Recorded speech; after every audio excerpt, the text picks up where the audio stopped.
आप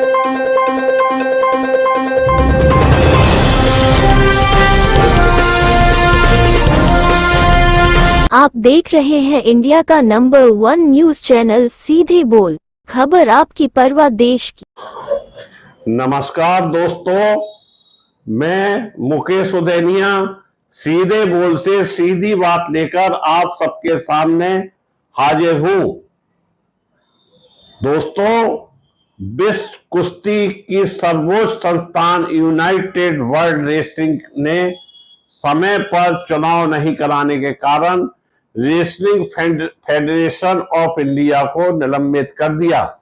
इसका सीधा मतलब है भारतीय पहलवान शुरू होने वाले वर्ल्ड चैंपियन में भारतीय ध्वज तले नहीं खेल पाएंगे, तटस्थ खिलाड़ी के रूप में उतरना होगा। दिल्ली में लगातार चल रहे पहलवानों के धरनों के कारण इस तरह का निर्णय हुआ है, जो कि हमारे देश के लिए बहुत ही दुख की बात है। मित्रों, हमारे देश में यूपी के बाहुबली सांसद ब्रिजभूषण सिंह के ऊपर पहलवानों ने कई आरोप लगाए थे। कई महीनों तक वह अपनी बात कहने के लिए दिल्ली के जंतर मंतर पर धरना प्रदर्शन करते रहे, लेकिन उनकी नहीं सुनी गई और उनके ऊपर लाठीचार्ज करा दिया गया। हमारे देश की तेज तर्रार केंद्र सरकार की अनोखी पहचान वाली महिला मंत्री स्मृति ईरानी, जो छोटी से छोटी बात पर गरजती हैं, बरसती हैं और आरोप प्रति आरोप लगाती हैं, इस मुद्दे पर चुप्पी साधे रही। बहुत बवाल हुआ, लेकिन नतीजा यह निकला कि हमारे झंडे पर आंच आ गई। अगर समय से चुनाव हो गए होते तो हमारा झंडा, राष्ट्रीय गान दोनों वर्ल्ड चैंपियन में अपनी जगह बना लेते।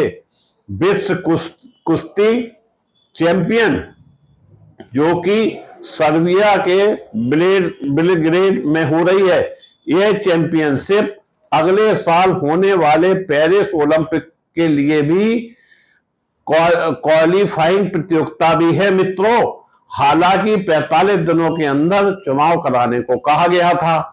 भारतीय ओलंपिक संघ ने कुश्ती का कामकाज देखने के लिए 27 अप्रैल को एक समिति नियुक्त की थी। यह और चुनाव होना थे, लेकिन ऐसा नहीं हो पाया। चुनाव पहले 7 मई को होने थे, लेकिन खेल मंत्रालय ने इस प्रक्रिया को अमान्य कर दिया था। कई असंतुष्ट और संवृत राज्य इकाइयां मतदान में भाग लेने का अधिकार हासिल करने के लिए अदालत की शरण में गईं, जिसके कारण चुनाव कई बार स्थगित हुए। 18 मई को पहलवानों ने जंतर मंतर पर प्रदर्शन किया। भाजपा सांसद ब्रिजभूषण सिंह पर यौन उत्पीड़न और धमकाने के आरोप लगाए। हालांकि ब्रिजभूषण ने सभी आरोपों को नकार दिया था। 20 जनवरी को पहलवानों ने भारतीय ओलंपिक संघ की अध्यक्ष पीटी उषा को शिकायती पत्र लिखा। आरोपों की जांच के लिए जांच समिति गठन करने और संबंधित संस्था का कामकाज देखने के लिए कई पहलवानों की सलाह पर नई समिति का गठन करने की मांग की गई। 21 जनवरी को आरोपी की जांच के लिए दिग्गज मुक्केबाज एमसी मैरी कॉम की मौजूदगी में 5 सदस्यों की निगरानी समिति का गठन किया गया, जिसे जांच पूरी करने के लिए 4 हफ्ते का समय दिया गया। वहीं 21 जनवरी को पहलवानों ने केंद्रीय मंत्री अनुराग ठाकुर से मुलाकात की और विरोध प्रदर्शन खत्म कर दिया। खेल मंत्रालय ने तुरंत प्रभाव से सभी गतिविधियों को निलंबित करने को कहा।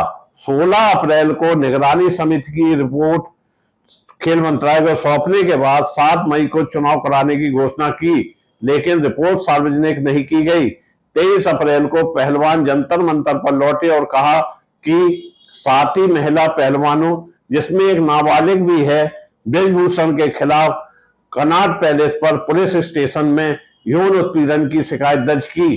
4 मई को उच्चतम न्यायालय ने भी 3 महिला पहलवानों द्वारा दायर की गई याचिका की सुनवाई बंद की, क्योंकि प्राथमिकी दर्ज कर ली गई थी और शिकायत करने वाली साथी महिलाओं को उचित सुरक्षा मुहैया कराई गई थी।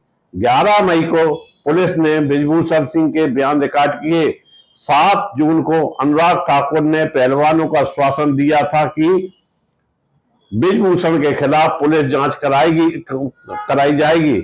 30 जून तक चुनाव कराए जाएंगे। 13 जून 6 जुलाई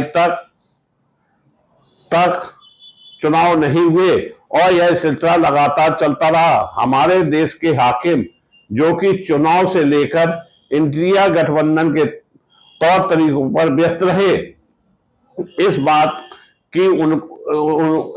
की ओर उनका ध्यान ही नहीं गया। अगर ध्यान दिया होता तो आज हमारा झंडा लहरा रहा होता और देश के पहलवानों को लगता कि हमारे पक्ष में हमारे हाकिम बोल रहे हैं। लेकिन कैसे बोलते? सवाल भाजपा का था। पहलवानों की उनकी नजरों में कोई इज्जत नहीं थी। देश में क्या हो रहा है उससे उन्हें मतलब ही नहीं है। उनकी तारीफ में कैसे सब कुछ अच्छा हो इसी में लगे रहे। यह हमारे देश का दुर्भाग्य है कि इतना सब होते हुए भी इस बात को उठाने का प्रयास नहीं किया गया। यही कारण है कि हमारे पहलवान इस तरह की व्यवस्था से दुखी दिखे, जबकि महिला पहलवानों को यह आशा थी कि हमारे हाकिम हमारे पक्ष में जरूर बोलेंगे।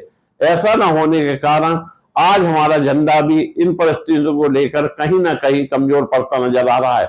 लोकतंत्र देश में हर व्यक्ति को अपनी बात कहने का पूरा हक है, लेकिन हाकिम नाराज ना हो जाएं, इसलिए लोगों को अपने मुंह पर ताले लगा रखे। महिलाओं ने धरनों पर पहुंचकर बहुत आंदोलन किए, परंतु सत्ता की हनक में सब फीके पड़ गए। जबकि अगर हमारे हाकिम सिर्फ निगाहें टेढ़ी कर देते तो हमारे पहलवानों का मनोबल बढ़ गया होता और आज विश्व चैंपियन प्रतियोगिता में देश के झंडे के नीचे हमारे पहलवान ताल ठोक रहे होते।